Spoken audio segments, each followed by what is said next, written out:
everyone, I'm back again today with a get ready with me and a chat on ingredients in skincare products and also this particular makeup.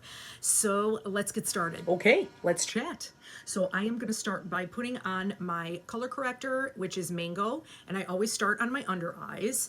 And as I had mentioned in a previous video, I do my placement a little bit different than the traditional Seint placement that you see a lot of artists doing. I usually go for my under eyes first and get that tackled. So this is the orange-based Mango, which seems like kind of crazy right now, but when I put my highlight over it, then it ends up cooling the warmth, so it combats this blue and the purple darkness that I have on my under eyes. So yeah, this is my base. So, as I was saying in my intro, I wanted to talk about ingredients today because I am an ingredient nerd and I'm an esthetician. So, of course, like I'm really into ingredients and how they benefit the skin. I'm hoping that I have some skincare nerds out there that love to talk about this stuff and learn about this stuff. So, one of the main things that I want to discuss is not only skincare for certain skincare issues, especially like with maturing skin and what happens, as we age. But also in this makeup, I feel like there's skincare benefits because of the ingredients, which is crazy. There is this phenomenon that actually I hear from a lot of people, from artists as well as customers, that people claim that their skin feels better after wearing this makeup for a while. And upon researching it and really looking at the ingredients, makes a lot of sense as to why that is. So the first thing to note about that is some of the main ingredients in this makeup are occlusive agents. And it is actually very beneficial. Sounds scary because it sounds like it's going to clog your pores, but it's actually quite the contrary. It sits on the surface of the skin and actually protects the skin barrier because of that. Keeps the moisture inside the skin. So it prevents something called TEWL, transepidermal water loss. It increases as we age, and it has a lot to do with keeping the proper skin barrier function that is extremely important in maintaining healthy skin. So I'll talk about that as I continue to put on my highlight. So now I'm going to go into my main highlight, which is Candlelit, which is right up here over the color corrector Mango that I did. So transepidermal water loss. Oh my goodness. So one of the main things about that is it's occurring all of the time, so there's, in our skin, there's always this homeostasis that wants to, take place depending on what we do. Obviously, we have to be properly hydrated. We need to have proper skincare. Don't abuse our skin. That's also one of the main reasons why transepidermal water loss can even occur is by an impaired skin barrier function. And that, sadly, I see a lot these days because I feel like people really overstimulate their skin because everybody has, with this anti-aging craze, use of retinols, glycolics, exfoliants, whether they're chemical or manual exfoliants, and not taking care of like a good routine for your skin in order, like the skin cycling, that now all of a sudden that's popular, skin cycling. So where you take a break from all of these things, because for a little while, I feel like people were going insane, with this over exfoliation. Well, that's going to damage your skin barrier. So certain ingredients help to repair the skin barrier. Ceramides being one of them, which I am obsessed with ceramides, so I'm going to share some of the moisturizer. Well, one moisturizer in particular that I have found amazing for that. That actually helps to repair the skin barrier. But just to go over this transepidermal water loss. All right, so the uppermost layers of our skin are keratinized cells. And in between those cells, there is a lipid layer that actually acts as, think of like brick and mortar. So basically that's what it is, so those, it's like an intracellular glue, we call it, so that actually holds the skin cells together. And in layman's terms, and to put it very simply, that comprises the skin barrier. So it keeps out irritants, environmental toxins, bacteria. So whenever you see highly sensitized skin that's reactive all of a sudden, like I mentioned before, from overstimulating the skin, from overly exfoliating and whatnot, using harsh ingredients, you have a damaged skin barrier, so you can get hives, pimples, any irritant like that. it's like a flashpoint, you know, for the skin, because that brick and mortar is damaged. So it's letting everything in. So in order to prevent that from happening, you have to make sure you're taking care of your skin, not to overstimulate it, but also depending on what products you use, and skin type also has something to do with it. Now, for me, I'm like normal combo. Maturing skin tends to be a little bit on the drier side. So I recommend starting off like very light. I do love facial oils. So there's a couple that I do share.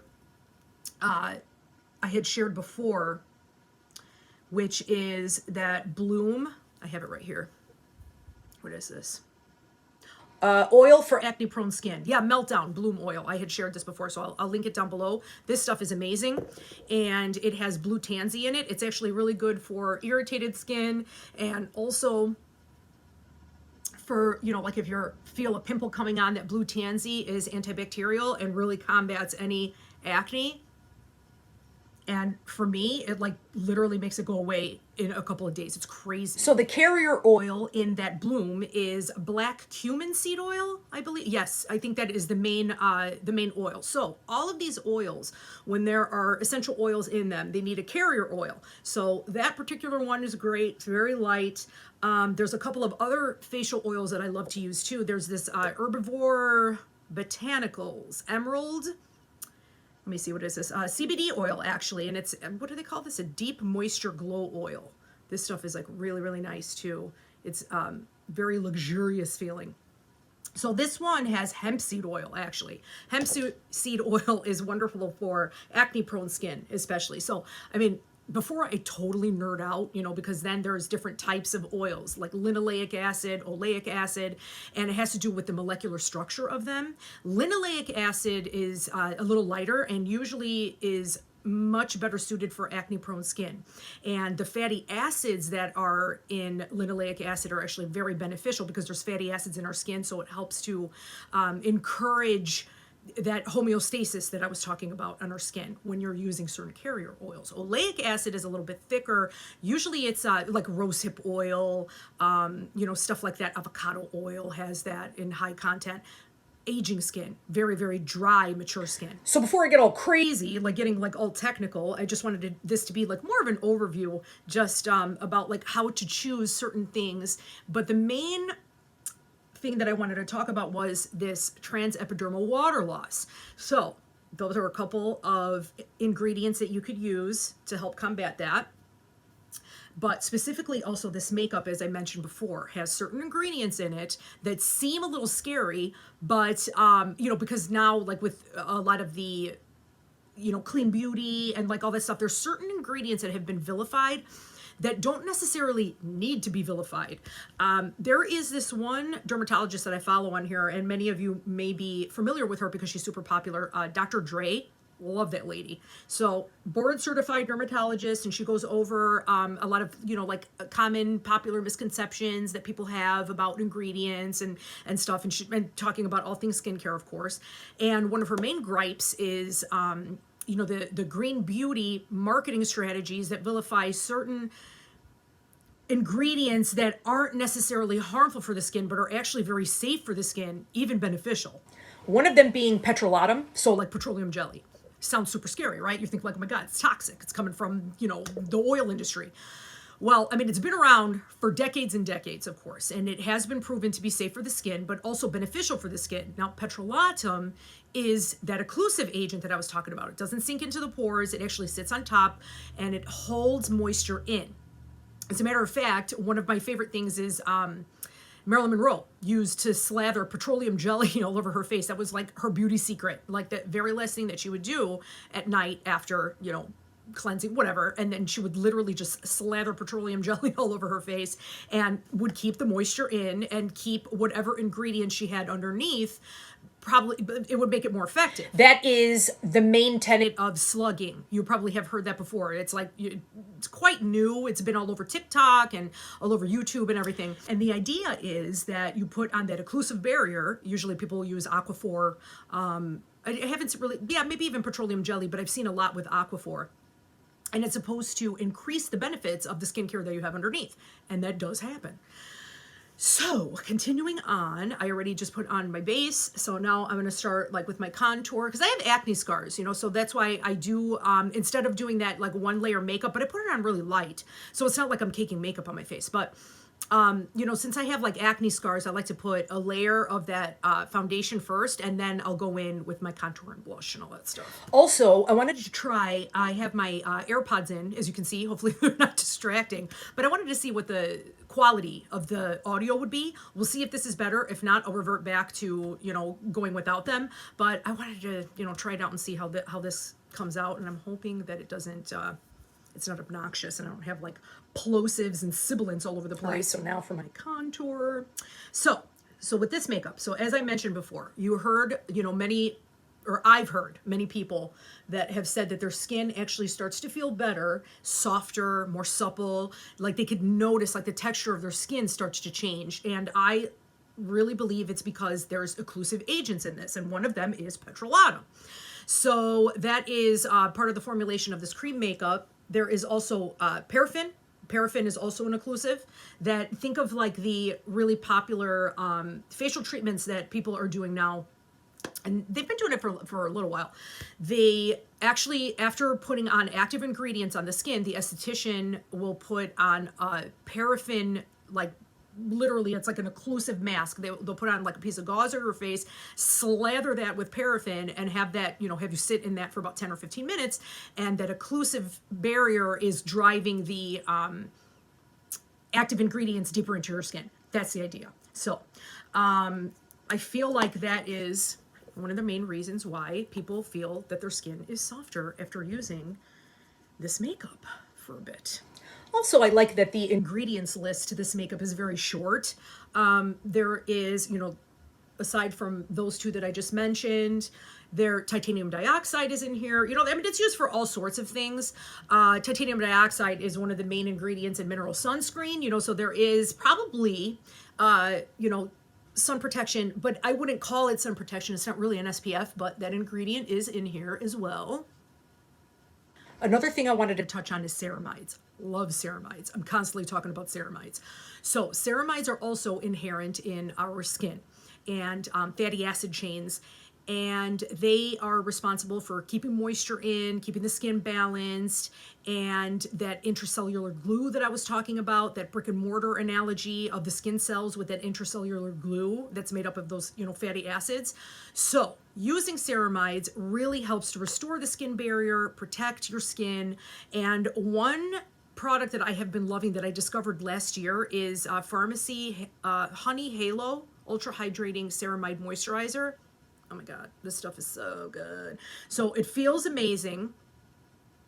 And it has the, you know, the ceramides in it. And this is one of my favorite features, actually, is this magnetized lid with this metal spatula. So it keeps everything super hygienic, easy to clean because it's metal. I love it, just like the whole concept. I'm getting the jumbo jar next. As you can see, you could probably tell I am just like scraping the very bottom. So I need to get a refill ASAP. Also with ceramides, another thing that's super popular that everybody knows about is hyaluronic acid. We all know that hyaluronic acid binds water to the skin, holds 1,000 times more its weight in water. Very, very, very important, especially for mature skin. But hyaluronic acid, along with ceramides, the ceramides actually help to hold in that hyaluronic acid. So it like literally locks it in place. So using them together is very beneficial. A little more blush. I'm using Frenchie and Ibiza again today. Just a little bit of a pop.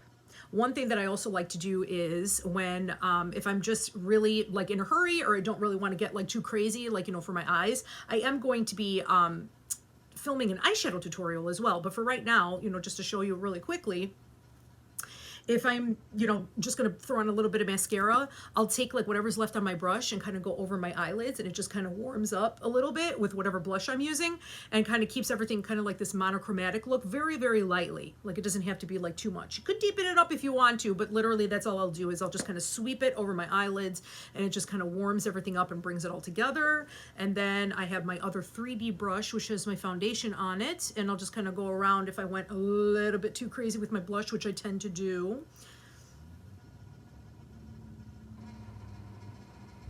All right. right, so that is it for today. If any of these topics piqued your interest, please let me know in the comments down below. I would be more than happy to go into a deep dive in any particular product or ingredient that you're interested in.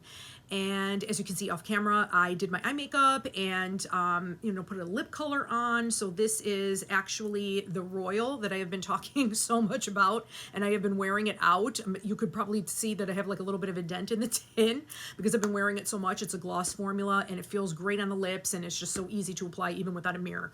But anyway, once again, you'll find my link tree in the description box in all my videos, and this one, of course, and that will take you to, to get a color match, shopping link, Facebook group, Instagram, all that stuff. Everything is in one place, so we could connect on other platforms. So have a great day, a wonderful evening, whenever you happen to be watching this, and I will see you again next time.